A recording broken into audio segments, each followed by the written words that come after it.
మీ ప్రస్థానం 50 ఏళ్ల ప్రస్థానం చాలా సుదీర్ఘమైనది. వీటన్నిటికీ భిన్నంగా ఆంధ్రప్రదేశ్ ప్రభుత్వ సలహాదారుగా వెళ్ళినప్పుడు అనుభవాలేంటి? ఇంకా కొన్ని మాసాలు గడిస్తే 50 ఏళ్ళు పూర్తయితాయి నేను వృత్తిలోకి వచ్చి. ఆంధ్రప్రదేశ్ ప్రభుత్వ మీడియా సలహాదారుగా వెళ్ళినప్పుడు నిజానికి నేను ఆ పదవి ఊహించింది కాదు. ఆశించలేదు, కావాలని కూడా అనుకోలేదు. అప్పుడే ప్రభుత్వంలోకి వచ్చిన వైఎస్ఆర్ కాంగ్రెస్ పార్టీ నాయకుడు ముఖ్యమంత్రి జగన్మోహన్ రెడ్డి, ఆయన అంతకుముందు సాక్షి టెలివిజన్ ఛానల్ చైర్మన్గా ఉన్నారు. నేను సాక్షి టెలివిజన్ ఛానల్ చాలా కాలం పనిచేసినాను. అట్లా ఆయనతో నాకు సాన్నిహిత్యం ఏర్పడింది. అంతేకాకుండా ఆయన తండ్రి రాజశేఖర రెడ్డి గారితో కూడా నాకు చాలా దగ్గరి పరిచయం ఉండింది, స్నేహం ఉండింది. రాజశేఖర రెడ్డి గారి పీరియడ్లోనే, రాజశేఖర రెడ్డి గారు ముఖ్యమంత్రిగా ఉన్న కాలంలోనే నేను ఉమ్మడి ఆంధ్రప్రదేశ్లో ప్రెస్ అకాడమీ అధ్యక్షుడిగా పనిచేసిన 5 సంవత్సరాలు. ఆ తర్వాత రాష్ట్రం విడిపోయినాక తన అధికారంలోకి రాగానే జగన్మోహన్ రెడ్డి గారు తన ప్రభుత్వంలో సలహాదారుగా చేరమని అడిగినారు. ముందు కొంచెం సంకోచం ఎందుకు అంటే రాష్ట్రం విడిపోయింది. రాష్ట్రం విడిపోవడానికి జరిగిన పోరాటంలో మనం కూడా చాలా చురుగ్గా పాల్గొన్న వాళ్ళం. బలంగా తెలంగాణ రాష్ట్రం కావాలని కోరుకున్న వాళ్ళల్లో నేను కూడా ఒకడిని. ఉద్యమం చేసిన వాళ్లకు మనలాంటి వాళ్ళందరం కూడా బయట నుంచి ఒక ఇంటెలెక్చువల్ సపోర్ట్ బయట మాట్లాడుతూ ఉండేవాళ్ళం, చెప్తూ ఉండేవాళ్ళం, జరుగుతున్న అన్యాయాన్ని గురించి మాట్లాడేవాళ్ళం. అయితే మొదటి నుంచి కూడా మన ఎవరిది కూడా ఆంధ్ర ప్రాంత ప్రజలతో పేచీ లేదు మన ఎవరికి. ఆంధ్ర ప్రాంత నాయకులు, ఆంధ్ర ప్రాంతం నుంచి వచ్చిన వ్యాపారులు లేదా పెట్టుబడిదారులు, వాళ్ళు ఇక్కడ వచ్చి తెలంగాణ ప్రజలకు ఆ కారణంగా జరుగుతున్న అన్యాయాన్ని వ్యతిరేకించడం, నీళ్లు, నిధులు, నియామకాల్లో తెలంగాణ ప్రాంతానికి జరుగుతున్న నష్టాన్ని గురించి మాట్లాడడం తప్ప ఆంధ్ర ప్రాంత ప్రజలకు కానీ రాయలసీమ ప్రాంత ప్రజలకు కానీ ఏం జరగొద్దని మనం ఎన్నడూ కోరుకోలేదు. తెలంగాణ ప్రభుత్వం అధికారంలోకి వచ్చిన తర్వాత కూడా కేసీఆర్ అదే చెప్పారు, ప్రాంతాలుగా విడిపోదాం, ప్రజలుగా కలుసుకుందాం అని అనుకున్నాం. ఆ కారణం చేత ముందు సంకోచించిన ఆయన 1-2 సార్లు జాయిన్ కమ్మని అడిగినప్పుడు వెళ్ళి జాయిన్ అయినాను. ఎందుకంటే ఒకప్పుడు కలిసి ఉన్న రాష్ట్రం. నేను ఉమ్మడి ఆంధ్రప్రదేశ్ ఉన్నప్పుడు ప్రెస్ అకాడమీ చైర్మన్గా ఉమ్మడి ఆంధ్రప్రదేశ్లోని 23 జిల్లాల్లో కూడా నేను జర్నలిస్టుల శిక్షణా తరగతులు నిర్వహించినాను, సెమినార్లు పెట్టినాము, అన్నీ చేసినాం. సో నాకేం తేడా అనిపించలేదు. నాకు తేడా అనిపించలేదు కానీ కొంతమంది దాని మీద చాలా విమర్శలు చేసినారు, వివాదాలు సృష్టించినారు. తెలంగాణ వాడికి ఎట్లా ఇస్తారు ఆంధ్రప్రదేశ్లో పదవి, తెలంగాణ వాడు ఆంధ్రప్రదేశ్ ప్రజల పన్నుల ద్వారా కట్టిన డబ్బు జీతంగా ఎట్లా తీసుకుంటాడు, అది ఇది అని కొంతమంది విమర్శలు చేసినారు. ఇక సరే, ఇప్పుడు మనకు సోషల్ మీడియా ఉన్నది కాబట్టి దానిలో చెలరేగిపోయి అంటే హద్దులు దాటి కూడా భాషను ప్రయోగించి మాట్లాడిన వాళ్ళు ఉన్నారు. నేను పట్టించుకోలేదు, ఎందుకంటే నేను పోయింది ఒక స్పెసిఫిక్ దీని మీద పోయినాను.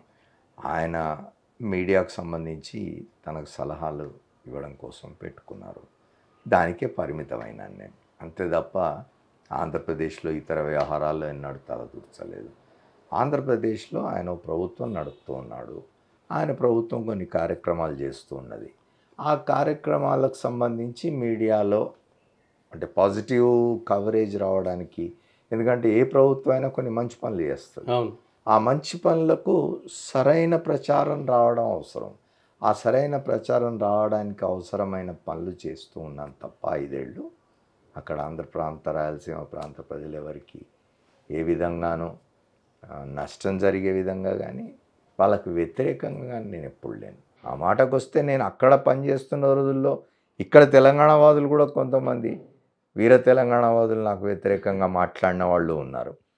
ఇతను పోయి ఆంధ్రప్రదేశ్ పంచాన చేరినాడని కూడా మాట్లాడిన వాళ్ళు ఉన్నారు. నేను అవేం చూడడం లేదు, ఎందుకంటే ఇక్కడ మన తెలంగాణ ప్రాంతానికి సంబంధించిన మనుషులు కేంద్ర ప్రభుత్వంలో పనిచేస్తారు, వేరే రాష్ట్రాల్లో ఉన్నారు, వేరే ఉత్తరాది రాష్ట్రాల్లో కానీ లేకపోతే ఈశాన్య రాష్ట్రాల్లో కానీ ఇంకో చోట కానీ ఐఏఎస్లు ఐపీఎస్లు అవుతారు మన ఉన్నారు. తెలుగు వాళ్ళు. ఆంధ్ర వాళ్ళు కూడా మన దగ్గర ఉన్నారు. తెలుగు వాళ్ళు ఇప్పుడు మన దగ్గర ఐఏఎస్ ఐపీఎస్లలో లేదా ఉన్నత స్థాయిలో ఉన్నత పదవుల్లో పనిచేస్తున్న వాళ్ళు ఉత్తరాది వాళ్ళు ఉన్నారు, అవును. వేరే రాష్ట్రాల వాళ్ళు ఉన్నారు. కాబట్టి ఇది ఒక వృత్తి సంబంధమైన ఇది. జర్నలిస్ట్గా నేను పనిచేస్తున్న క్రమంలో నాకు ఈ సలహాదారు పదవి వచ్చిందని అనుకున్న, అట్లా తీసుకున్నా తప్ప నేను అక్కడ వాళ్ళు విమర్శించిన దాన్ని పట్టించుకోలేదు. తెలంగాణలో కొంతమంది ఇంతకుముందు నేను చెప్పినట్టుగా చేసిన విమర్శల్ని నేను పట్టించుకోలేదు. ప్రొఫెషనల్గా పనిచేసినప్పుడు అక్కడ ఎదురైన అనుభవాలు ఏంటి? అక్కడ ఎదురైన అనుభవాలు ఏముందండి, ఇప్పుడు అంటే ఇప్పటి అంతకుముందు వరకు మీరు మొత్తం జర్నలిజంలోనే చేశారు. ఇది రాజకీయ ముఖ్యమంత్రి దగ్గర పనిచేసినప్పుడు పరిస్థితులు కొంత భిన్నంగా ఉంటాయి కదా.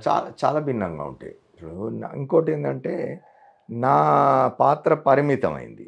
ఎందుకంటే ఇంతకుముందేమో నేను జర్నలిస్ట్గా ఉన్నంత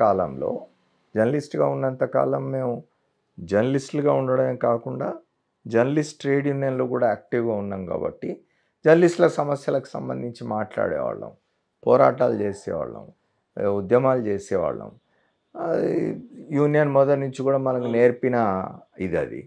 అట్లా ఉన్న వాళ్ళము ఆ రోల్ నుంచి ఇంకో రోల్లోకి ఎంటర్ అయినాను నేను. ఇక్కడ ఏమిటి అని అంటే, ఇక్కడ నేను జర్నలిస్టుల సమస్యల మీద పోరాటం చేసే రోల్ కాదు నాది. ఇక్కడ ఏంటి అంటే ప్రభుత్వానికి మీడియా విషయంలో సలహాలు ఇవ్వడానికి ఉద్దేశించిన పాత్ర, అందుకు సంబంధించిన ఉద్యోగం అది. కాబట్టి తప్పనిసరిగా చాలా తేడా ఉండింది. జర్నలిస్ట్గా ఉన్నప్పుడు ఉండే స్వేచ్ఛ, జర్నలిస్ట్గా ఉన్నప్పుడు మాట్లాడగలిగిన విధంగా, రాయగలిగిన విధంగా ఒకసారి ప్రభుత్వంలో చేరిన తర్వాత ఉండదు. ప్రభుత్వంలో చేరిన తర్వాత ఒక రకమైన కొన్ని ప్రతిబంధకాలు ఉంటాయి. అంటే అదొక దాన్ని మనం తప్పు పట్టాల్సిన అవసరం లేదు, తప్పనిసరి అది. సరే, గవర్నమెంట్లో చేరిన తర్వాత ప్రభుత్వంలో చేరినప్పుడు ప్రభుత్వం కోసం మనం ఏ పని చేయడానికైతే నియుక్తులమైనా ఆ పని చేయాలి.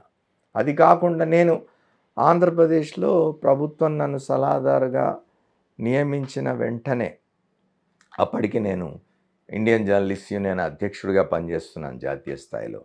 నియమించిన వెంటనే నేను ఛార్జ్ తీసుకోగానే విజయవాడలో నేను ఈ ఐజేయు అధ్యక్ష పదవికి రాజీనామా చేసిన వెంటనే. అయినా సరే అక్కడి యూనియన్ ఆంధ్ర యూనియన్ బాధ్యులు నన్ను సత్కరించడానికి ఒక సభ పెట్టితే ఆ సభలో స్పష్టంగా చెప్పినాను, నేను ఇవాల్టి నుంచి నా పాత్ర మారుతుంది. నిన్నటిదాకా నేను మీ హక్కుల కోసం కొట్లాడినవాడిని, ప్రభుత్వాలతో మీ హక్కుల కోసం ఉద్యమం చేసినవాడిని, రోడ్ల మీదకి వచ్చినవాడిని. కానీ ఇప్పుడు ఆ పాత్ర మారుతుంది నాది. నేను ప్రభుత్వం వైపు ఉన్నాను, ప్రభుత్వానికి మీడియా విషయంలో ఏం చేయాలని సలహాలు ఇచ్చే రోల్లో ఉన్నాను. కాబట్టి మీకు పెద్ద ఉపయోగపడను నేను, మీ పోరాటాలు మీవే. నేను ప్రభుత్వంలో ఉన్నాను కాబట్టి మీరు ప్రభుత్వానికి వ్యతిరేకంగా మాట్లాడకూడదు అని నేను చెప్పడం లేదు. మీకు రేపు పొద్దున ఏ సమస్య వచ్చినా కూడా మళ్ళీ మీరు పోరాడి సాధించుకోవాల్సిందే. మొదటి నుంచి కూడా మన యూనియన్ నేర్పిన విషయం అదే, పోరాడాలి, సాధించుకోవాలి. ఇప్పుడు నేను ప్రభుత్వంలో ఉన్నప్పుడు కూడా మీరు ప్రభుత్వం నుంచి మీకు ఏదైనా సమస్య ఎదురైతే మీరు ప్రభుత్వం మీద పోరాటం చేయాల్సిందే. నేనున్నా కదా అని మీరేమీ వెనకాడాల్సిన అవసరం లేదని చెప్పిన. ఆ పదవిలో ఉండి జర్నలిస్టులకు ఏమైనా ఆదుకోగలిగారా? జర్నలిస్టులను ఆదుకోవడం అనేది అక్కడ ఆ పదవిలో ఉన్నప్పుడు చాలా పరిమితమైన ఇది ఉంటుంది.